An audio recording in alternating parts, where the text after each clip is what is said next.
else that stands out that... Immigration is one that we've already announced, and there's two sides to immigration, because the government has used immigration to keep this economy going while the dairy prices and all that have gone through the floor. So it was pretty successful actually. In fact, we were bulging at the seams in terms of infrastructure problems and all that. So, rather have those problems than everybody be unemployed, because we've all gone down with the dairy thing. But you can have too much of a good thing. So would you say because I saw something on the news the other day, apparently we let in 750 refugees, critics are saying we should top it up to 1,500. Yeah. So what do you think? Yeah, Cut it I down, totally agree with that. I totally agree with the refugees. But let's get the order of magnitude right here. You're talking about up to 2,000 refugees. That's hardly significant compared to the 70,000, right, of economic migrants. Yes. That's the issue. So our issue with the refugees is the same. We should do our fair share, and we're not. So that's that much. Now let's talk about this much, which is the economic migrants. And unfortunately, that is a disaster, because what has happened is they have, how would you say, corrupted the immigration scheme in order to build a foreign student education business. So the foreign student education business here used to be the 15th biggest exporter. It's now the 4th. It's huge. And why is that? Why have all these people suddenly decided they need a New Zealand education? It's a con job. What the government did is it's awarded 60 points of the 160 you need to be a resident.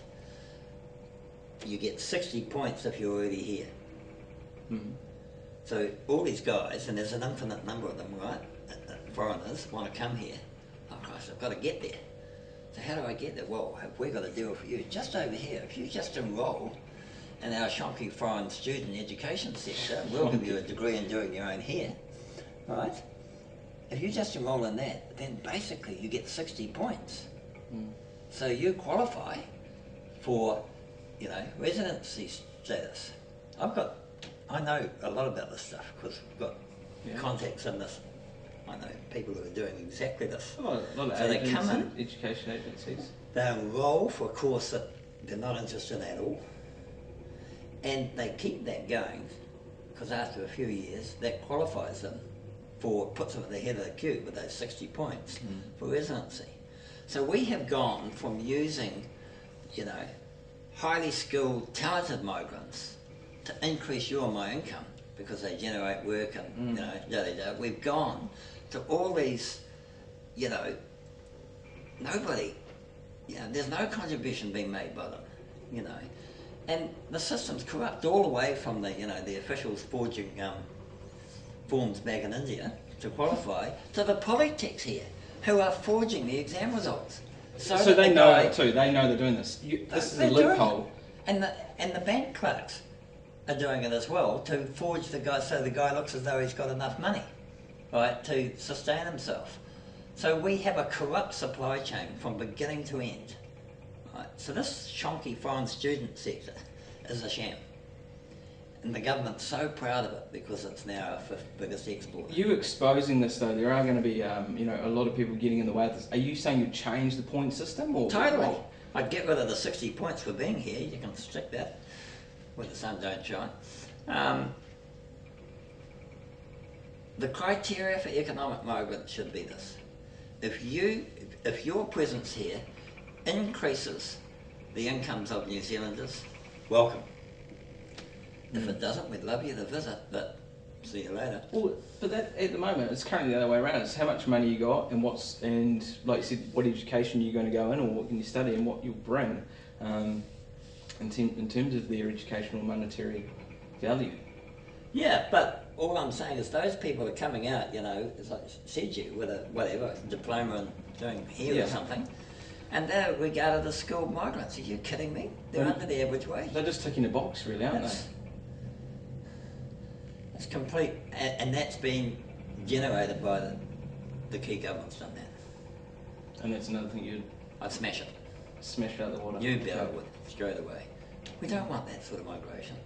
If we can't find people that can come here and improve our standard of living, why would we have any of them? Oh, totally agree. What's the rationale? Yeah. Should ask Winston Peters that question. Well, Winston is similar to me on this actually. There's not much difference. I'm a bit like him, but without the xenophobia. Yeah. So, I would say, look, if we're going to have migrants from China, that's great. Can we have brain surgeons and IT developers and people all from India, whatever? It's great. But can we just have a skill set with them? Well, that's the thing. We do have a great education system, but some might come and then leave. So America's gone through a lot of it as well. Some of their top colleges, people going in, getting a brain drain and leaving. Well, that's the thing that I've been thinking about. We haven't done anything about this formally on policy yet, but with our university, you know how you have to pay fees to go to university now. I got mine free. Oh, great. I'm a baby boomer, right? Yeah. That's just another way I've screwed you. Okay, don't forget. I'm learning all about that today. Don't forget it. Jesus, TV saver, this. Anyway, what was I saying? Oh yeah, so one way that you might get a better return on people at university is say, okay, you've got to pay your fees, but have we got a deal for you?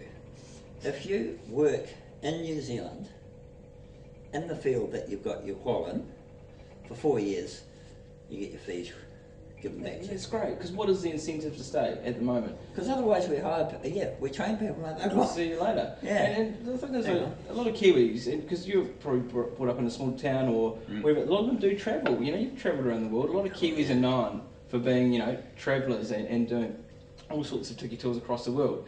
However, what is apart from New Zealand being clean, green and beautiful, why would you come back? Apart from the living standards or some sort of other incentive to stay after you finish. I mean, I think New Zealand is becoming a more and more desirable place.